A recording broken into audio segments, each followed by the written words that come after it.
As we continue with our election coverage, we'll look at women leading the political election race. This on whether or not they are lobbying for greater women participation and representation in their parties. Candidate lists have already been submitted. Joining me now to have this conversation is Action SA eThekwini Mayoral Candidate Dr. Makhosi Khoza, DA member of Parliament and spokesperson for the party, Siviwe Gwarube, as well as Hlengiwe Mkhaliphi from the EFF in eThekwini. And you're a part of this conversation tonight. You can send us your WhatsApp questions and comments to 072-110-5584, or you can tweet us at Newzroom 405.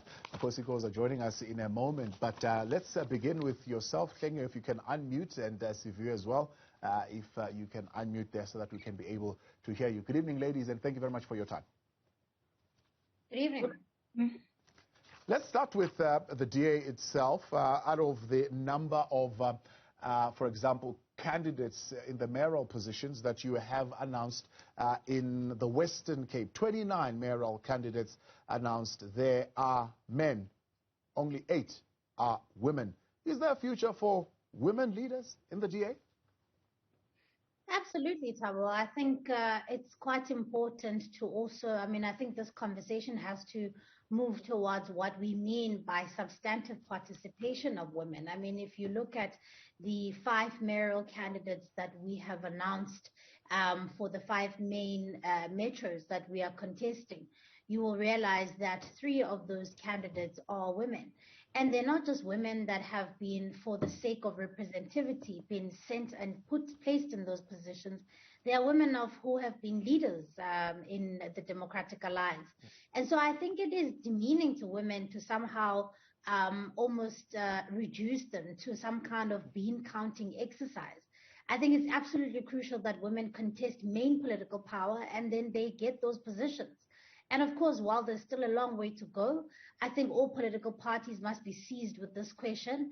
But I think that we would be reducing women to just mere bench warmers if we simply look at, whether or not they're 5 versus 6 or whatever the case may be. Yeah. We've got to look at whether or not there's substantive representation and whether or not they really possess substantive power in politics. Correct me if I'm wrong. I've got the numbers differently here. Who is the 3rd female? Of the 5 metros, I've got 3 men and 2 women. That's Refilwe as well as... Yes, I mentioned, I said 2 of them are women, Refilwe Nteke and Dr. Makhosi.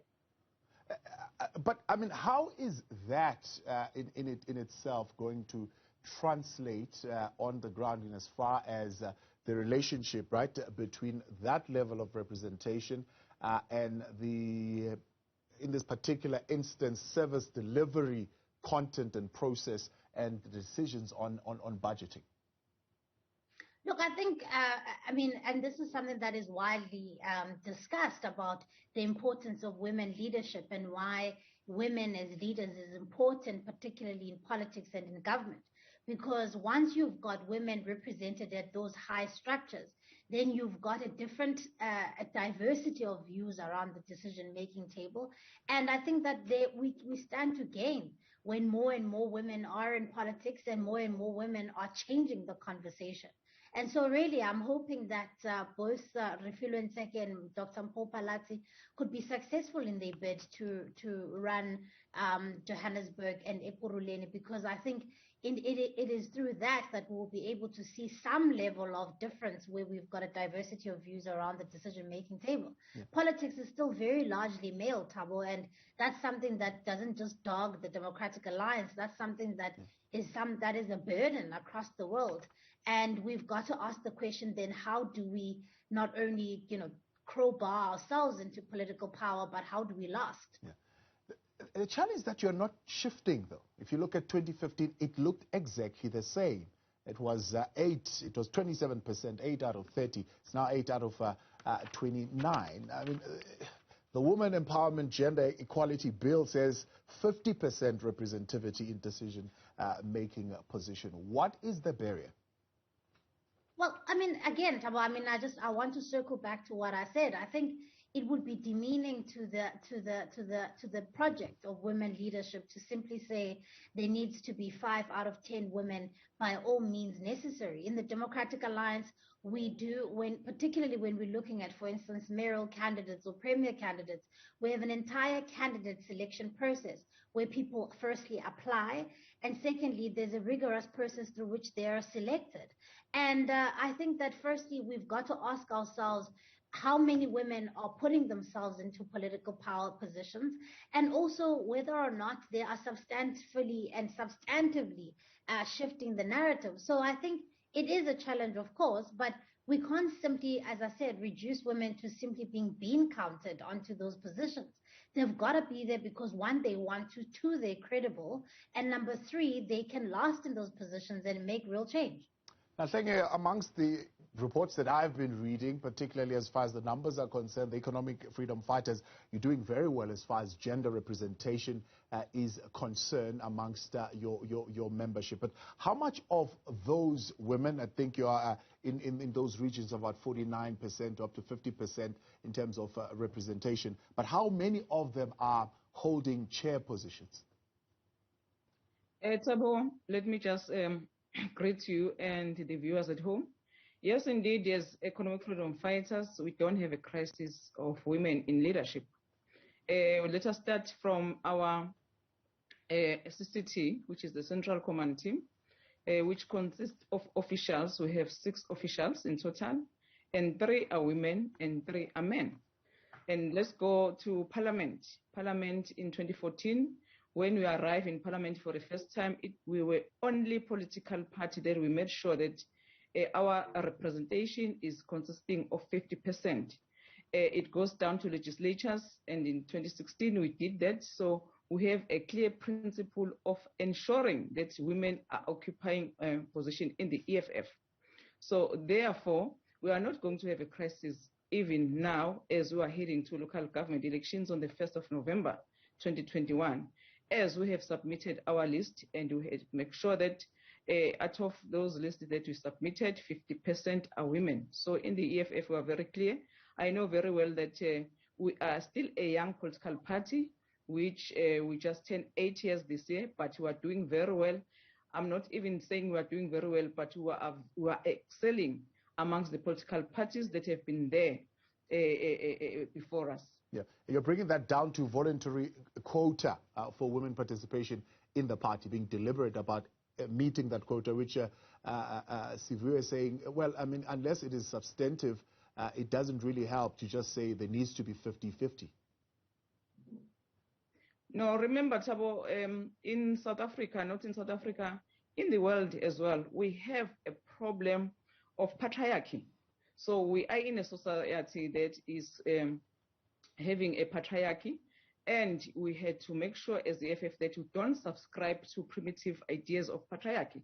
So we have capable leadership in the EFF, and in the EFF, we are ensuring that everyone who is there is capable to lead in those positions, as we have demonstrated to you. The Electoral Act says every registered party or candidate has to respect the rights of women, and political parties must ensure that the female candidate communicates freely within the party. Would you say that is a culture that prevails within the EFF? No, the acts can be there. Remember, there are so many acts, there are so many laws in South Africa that they are there, but they are not obeyed by the citizens, by the political parties. But the point that I'm making is that when we were formed in 2018, we're very clear because we're a progressive political party who does not subscribe to the primitive way or the way of doing things. We are very progressive and radical. So that's why from the inception we said we are going to ensure that women are participating fully within the EFF. And then we have demonstrated to you, Thabo. I'm sure that you have been engaging with our TG on numerous occasions. And we are saying to you, we have demonstrated to you that our political leadership, which are women, are very capable. They can hold any position at any time. The one example that I also have to make sure that you also get it is that in Parliament, EFF have given 7 whippering. Out of 7, 5 are women who are occupying those positions. So we are doing fine. We are cruising very nicely in terms of women representation. Let's talk about that. South Africa's parliament, the highest percentage of female representation, if you're even looking at ministers, 44.5% actually is the number. But can we say that those numbers translate into actual influence?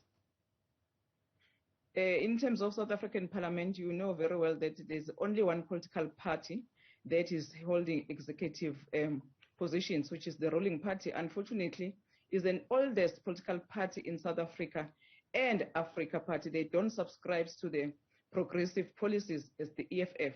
So I don't think that the ANC is very progressive. As a result, at one point, I remember very well, the Minister of Basic Education also stood up in that parliament and also said, we recognize that there's only one political party who's the youngest political party in South Africa, which is the EFF, who has ensured that women are represented in South Africa. So I can't talk on their behalf, but I'm saying to you, no, they don't care about putting women in leadership. I think Mkhaliphi, Siviwe Gwarube with us tonight. Will be joined in studio in a moment by Makhosi Khoza as well to share her views on that question. Let's hear your views. 072-110-5584. We are, of course, counted amongst those with the highest percentage of female ministers in South Africa, 44.5%, as I said. Can we say those numbers are actually translating into influence in as far as policy content is concerned, but also in how those budgets are distributed? And are these ministers holding strategic or non-strategic positions in your view? Let's hear your thoughts. 072-110-5584. Tweet us at Newzroom405. In Focus continues in a moment.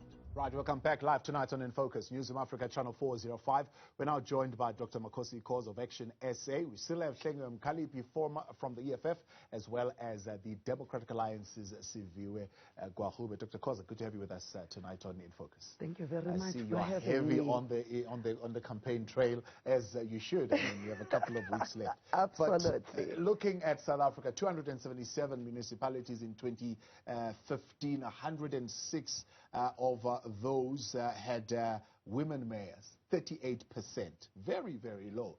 If you look at, of course, where we started, it is a little bit on a decline. What are the barriers? Well, the barriers are very simple. The truth is we have not dealt with the patriarchal system in our society. Compounding that is corruption, because corruption tends to undermine every kind of system, any progressive move that the country is moving towards. And women have actually been the victims of that. And that is why even when women are put in the positions of power, often those women are just window dressing, or they are put there as part of the system of patronage. The women that are actually highly qualified, they tend to be sidelined because the male folk feel as though those women are a threat, and they would therefore opt for women that pose a less challenge to them. Yeah. Siviwe, one of the things that was highlighted, of course, by your party is this process of qualifying. I had a conversation with Bongani Baloyi the other day, and he says, no, the candidates are taken through a process of qualifying. So you look at their education, you look at their understanding of policy and the way how they will handle themselves in those positions. Now, barriers to entry that previously have been cited, particularly in South Africa, was, for example, if there was a child in the household, a minor child in the household, the woman would carry the burden of raising that child, and therefore this will result in a lower participation of women in governance. Two, the other issue was education becomes a barrier. How do you deal with that in the party? Well, education... Sorry, that's for Siviwe. Oh, okay. Siviwe, I hope you heard me there. Sorry, no, Tabo, I'm battling to hear you. All right. I'm saying when I had a conversation with Bongani Baloyi, who is one of your mayors in Medvaal, he mentions that the process of appointing a candidate into that space would involve looking, for example, at educational qualification and the ability to articulate policy and understand what policy is, and of course the leadership skills that are looked at. But I'm asking if that particular criteria is not in it of itself a barrier to women participation. Well, Thabo, that's not the exhaustive list, you see, because that's why our candidates go through what we call a candidate selection process. Because it's not just a matter of your knowledge of policy and your level of education that counts. There's also your experience in political leadership. There's also your experience as a community leader. There's all of these things which are all encompassing. And all of that is designed so that if you are somebody who is highly educated but has no leadership experience on the ground, you can still be able to be the best person for the job, and vice versa. However, we've also got to make sure that the people that do get into political power, particularly in the executive tower, are people who firstly understand their role. Part of the reason why we've got a collapsing government in this country is because a number of the people who are ministers, who are mayors, who are MECs have no clue what it is expected of them to run government departments. And so we've got to be intentional about seeking out excellence. And it's not to say that excellence exists amongst men. It's to say that women need to go through exactly the same process, because they're not just women leaders. They are leaders in themselves. And for me, the process of simply shoving people in positions simply because of fulfilling a quota honestly makes a mockery of the fact that there are women who are absolutely excellent and who should be running those departments or those executive positions. Hlengiwe, in your province, KwaZulu-Natal, if we look at 2015, out of the 9,676 councillors, only 3,792, 39% were women, and KZN had the lowest. What needs to change in addressing that particular pattern in your province in particular? What are the normative, I suppose, stereotypes that need to be dealt with? I agree. One of the reasons why we have that number that you just mentioned in KZN is because of stereotype, as you mentioned, Thabo. But it is our duty as activists, it is our duty as leaders to go and also talk to our community, and also just to explain to them how important to have women in leadership. Because if you compare men and women who are in leadership, women are very active, and women, they love to do their job with 100% in terms of to compare to men. So therefore, I think as leadership, we must go and conscientize our people in KZN just to take them through how important to have women in leadership. Because if you elect women in leadership, it means that you are going to have a person who is prepared to listen to you at any time. And we are also leaders in our own home. So therefore, if a woman is in leadership, will easily understand what are the issues that needs to be resolved in terms of what the community are going through on a daily basis, because we also feel what the community is going through as women who have children, who have families, and I think it is our duty to ensure that they must also know what it entails to have women in leadership. Yeah, let's tie that up then with the question on municipal management, Dr. Makhosi, because I'm sure you would have seen and you know these statistics. Municipal managers, 33% of them were women in 2015. Municipal managers are, of course, these are decision makers, particularly as far as budgets and where those goes, and how the whole mandate of municipalities is particularly directed. Education, does that play a role, and can that be used as a tool for gender parity?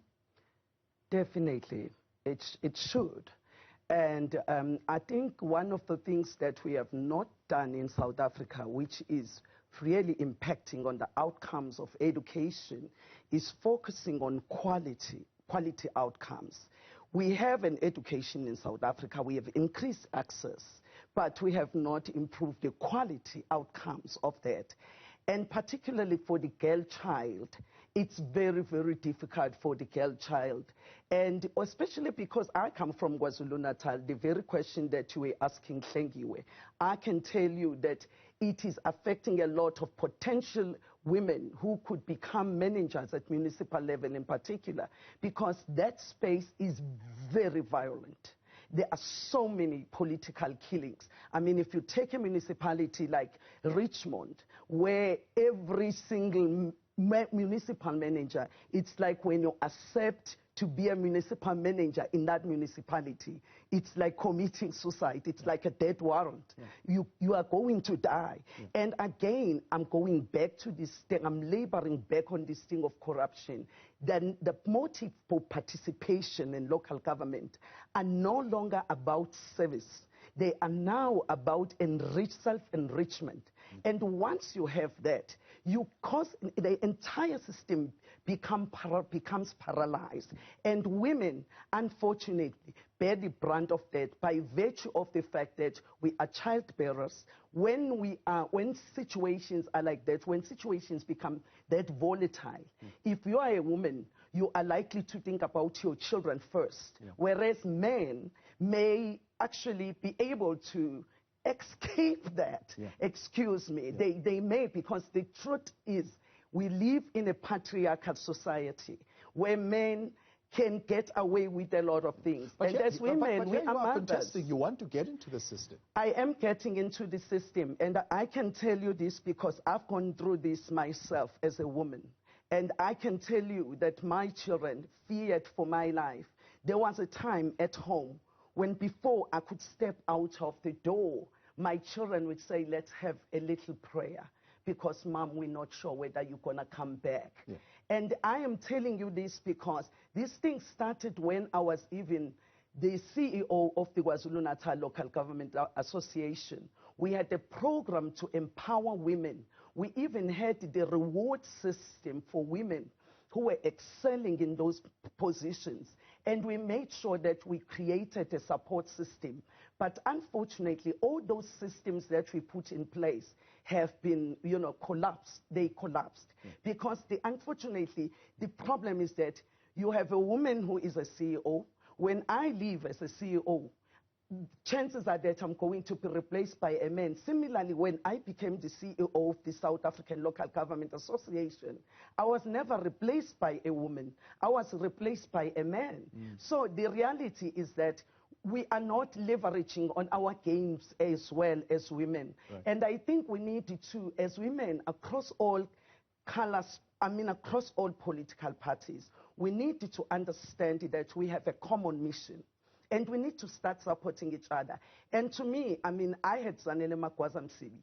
The two of us really were supporting each other, irrespective of the fact that she was in the IFP then, when I was the CEO of Kwanaloka. And she knew that I was part of the ANC at the time. But she was able to support me. Equally, I was supporting her when she was a mayor in Zululand. So I think as women, we need to start understanding that this struggle is very complex. We need to put ourselves first as well as women so that we can champion this cause together. Let's take a break. When we continue, let's get your views tonight as well on gender parity in governance as we head to the local government elections. The numbers indicating that currently we're sitting at about 39 or 38% of women mayoral candidates, or rather being represented in council currently as per the 2015 numbers. Not sure what these numbers are going to look like, but if you look at the last 2 decades, those numbers have been on a steady decline. What are your thoughts? 072-110-5584. You can tweet us at Newzroom405. We continue with the panel in a moment. Welcome back. Live with us tonight on In Focus, Dr. Makhosi Khoza of Action, SA Hlengiwe Mkhaliphi with the Economic Freedom Fighters and Democratic Alliance's Siviwe Gwarube. And we are talking the journey we've traveled in instilling gender equality in governance in our politics in South Africa. For about 8 years, Siviwe, I think your party was at the helm of women, Helen Zille. However, if you look at the strategies that you're following now, who is responsible for the implementation of gender parity policies within your party? I battled to hear you, but I think you are asking about the people who are the custodian of gender equality or gender parity in an organization.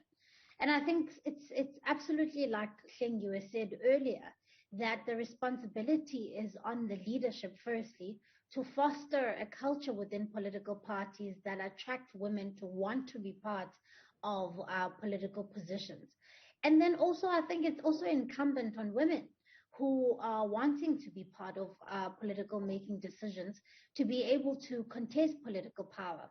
Because my big problem, Thabo, is often that in political parties, you will find that there is a women's league or a women's network or a women's desk.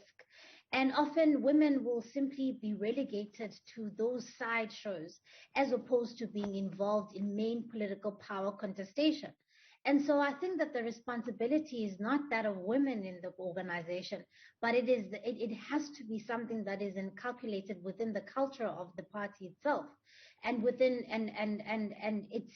there has to be a seeking out, an active seeking out of excellent people who can occupy those positions. Yeah, but is that not the effect of the selection panel that chooses candidates in the DA?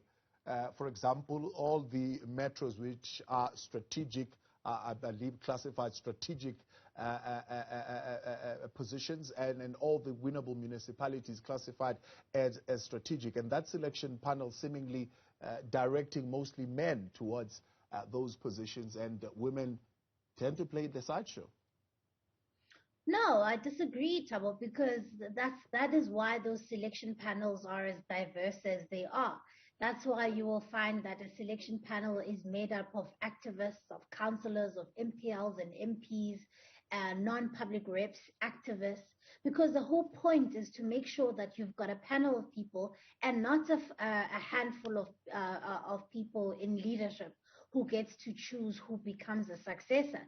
The whole point is that you've got an entire representation of your entire party sitting on a panel to decide who best to, based on merit, based on suitability, based on how they've performed in that selection panel. They get to choose who gets to be in those positions. And so, and it is very different from a situation where you have 3 people who are sitting in an office and who gets to choose who gets to be a mayoral candidate and who doesn't. Because that's why those selection panels have to be a wide range of people, so that you can make sure that the people who are chosen are not just chosen because of patronage or of proximity to males within the party, but people who are excellent and objectively so. Dr. Khoza, relationships, or the relationship between female political leadership and dealing with issues, for example, of gender discrimination in the family code, physical integrity, civil liberties, and access to finance. What is your question? What is that relationship? Have you looked at it, and does it improve when there is a female leadership? Let me tell you, I tend to differ with the DA school of thought. I come from a school of thought where, as women, you know, the power of women coming together and offering each other, developing a support system for themselves and having that collective voice is very powerful in undoing the legacy of patriarchy. And I am that product of that. Once upon a time, the ANC Women's League was very, very instrumental in the ANC. I'm not talking about this current ANC Women's League that we have today, but once upon a time, the ANC Women's League was influencing policy within the ANC, which is why the ANC took a conscious decision that there is no way you can have gender parity in society unless you enforce it through policy in the organization. Hence, in the ANC constitution, it was clearly stipulated that they shall be 50-50. You know, and that way, women were emerging very strong. And that is why we ended up with women who started going even to traditionally male male ministries like the Ministry of Defense or Intelligence or something like that. Without that, I doubt that that would have happened. So I believe that women have to understand that it is okay for us as women to form our own caucus as women, because our challenge is, even though we belong to the same society as men, the truth is the system is such that it's designed in such a way that it defines us out of relevance. Even if you go to any philosophy, historic, all philosophers in history, you can study about Newton, Plato, Socrates, everybody. It's all men. That's because there was no clear agenda that was promoting women and channeling women towards that field. So it's got to be my question is, do we achieve that deliberate agenda merely by populating the ranks of leadership with women? So I'm asking, is there a direct relationship? That parallel with capacity building and training. You've got to have a program that empowers women, and you've got to engender a culture of quality, which means that you've got to meet expectations. You've got to be fit for the purpose. It's no use just to promote you, because that becomes like vulgarizing the very gender emancipation, the very women's emancipation that we are talking about, when we take women that are incapable simply to populate the structure.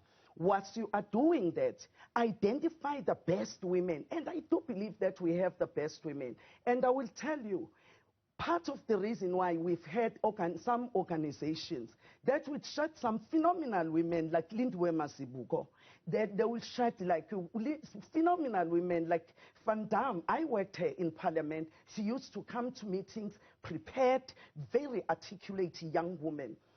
System tends to get rid of those women simply because as women, we do not form ourselves into this collective that fight for one another. It's not going to happen on its own.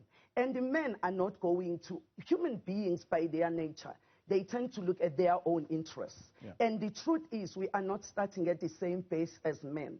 Men are starting on a better pace than ours. We are starting from zero.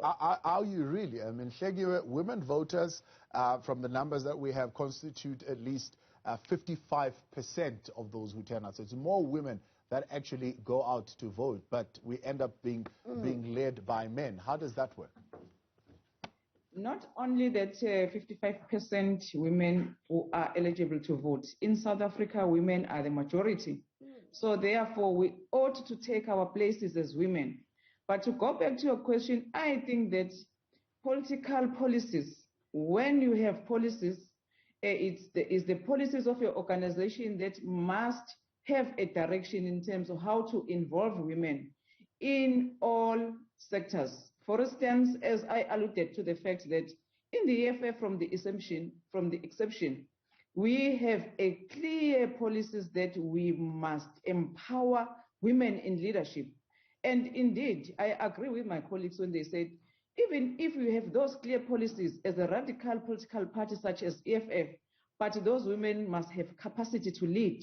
So it helps a lot, because it also goes out to send a clear message to people, to society, to ordinary South Africans, to say that, no, if Hlengiwe can be so brave in Parliament, whereby Baleka Mbete, whereby the Speaker of Parliament decided to hire bouncers to stifle the debate. If the EFF stood up in Parliament, which EFF consists of 50% who are public representatives, and knowing very well that they are going to challenge the status quo, but the bouncers, a group of men, people who are well trained, have to go and manhandle those women. But we said we are not going to go back, we are not going to run away, because it's our conviction, and we ought to fight on a daily basis. So the society see us as brave women who does not run away to say that, no, I can't go back to that parliament because I have a bouncer that is earmarking me whenever I have to speak on behalf of the vulnerable. So are those kind of women which the society will appreciate, to say that, no, why must I not stand up? We have an issue and a challenge of a GBV in this country.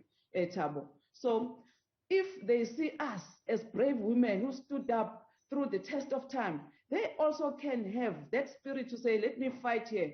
I can't stand this type of treatment that I'm getting here, because I know when I go to EFF, I'm going to get a help that I deserve. So we also inspired women in a society about our behaviors, about the way we conduct ourselves, about the radicalism that we portray in all the spheres whereby we are elected. Yeah. Dr. Khoza, let me come to you, because you've raised this particular question in our previous conversation. You raised it now as well. Women political representation in the country currently, you say, is pretty much descriptive. So it's got to be 50-50. So we look at the numbers, but it's not substantive. So at what point are we going to say it is now substantive? What needs to happen for us to say that? Well, we will tell when that happens. You will see it, because the type of issues that women will raise in Parliament will be issues that are not necessarily theatrics. They will be raising real issues that are affecting society. They will be part of social change. They will be vocal on those issues that are building society than those issues that are destroying the moral fiber of society. We still need a decorum in the House. We still need to have, remember, Parliament is your highest legislative institution in the land. When we are standing up as women and we are articulating issues that are affecting society so clearly and with compassion, and we also understand exactly what our women are going through, that is when you will be able to see that. But however, what is currently happening, you find that women will be there in those positions of power, and they will tend to be supporting even, things that they shouldn't be supporting. I will give you a very good example. When I was the spokesperson of the ANC in KZN, I was confronted with a situation during the Kwezi situation, where even women were turning against me for saying I am not going to issue a statement in support of the then deputy president in this rape case. Because as a woman, I had to take a stand. But I was being attacked by even the women themselves saying, hang on a sec, you cannot do that. The party comes first. I said, listen, I have many battles that I am fighting. And my gender battle, I'm not about to compromise right now. Right. I know what a raped woman feels. And it is my duty as a leader to show that woman that I am there for her. Yeah. So I am saying you need that kind of leadership from women who are going to be able to stand up for one another, even at times when you have to go against your party line. Yeah. Hlengiwe, at what point do you prioritize the cause of women over the cause of the party? Thabo, all the time as a party, we don't have a crisis, as I also told you before. There is no confusion within the party itself. As I said to you, it depends on each and every policy of a political party. So in our constitution, in our funding manifesto, we have ensured that women are the priority. So therefore, there is no way that we could have some sort of a confusion to say that now, must I choose the party or must I choose the women? Because even if you also remember, Thabo, even on August 9, on Women's Month, our president is the person who's articulating on behalf of the party, because we have one president, and the president that is understanding very clearly the role of women in modern society. And I'm very happy because we're the modern party who subscribe to modern politics. So therefore, we are the one who must teach South Africans how important to have women in leadership. So just to take a point that my learned colleague Makhosi Khoza is saying, that even if we have to fight in Parliament, but we must keep the decorum of the House. So let me just clarify that point, Thabo. We have a clear position as the EFF to say that to go to Parliament, it does not elevate us to become elite. We are the people who are representing the vulnerables. So the status quo in South Africa is dealing with each and every individual in South Africa. So therefore, if we are going to say, let us just become and behave as reasonable people in parliament, it means that we are also selling out our people who are suffering every day. That's why every day in that parliament we must fight the way we are fighting. Unfortunately, I did think you will collide on the decorum point, but we'll bring that in for another conversation. Yes, final thought from yourself, 30 seconds, quick one. Yes, Dr. Khoza mentioned something that I think I really wanted to just touch on, and about the whole camaraderie around women. And I don't disagree with that at all. I think that there's definitely space in politics for women to have camaraderie, to come together and caucus. And those things are absolutely important because, of course, they need to confer with each other in order for them to challenge a system that is beyond politics, that is just beyond, that is currently existing in this world. But, Thabo, I think it's very dangerous because often political parties, often big man politics does that and relegates to women's desks that only deal with access to sanitary towels, when women are not given an opportunity to get into main political power. So the point that I'm making is this: women's parliament in the South African parliament has not achieved a single thing in trying to get bills passed that will try and eradicate the GBV. It has done not a single thing to ensure that sexual harassment in parliament is not a thing.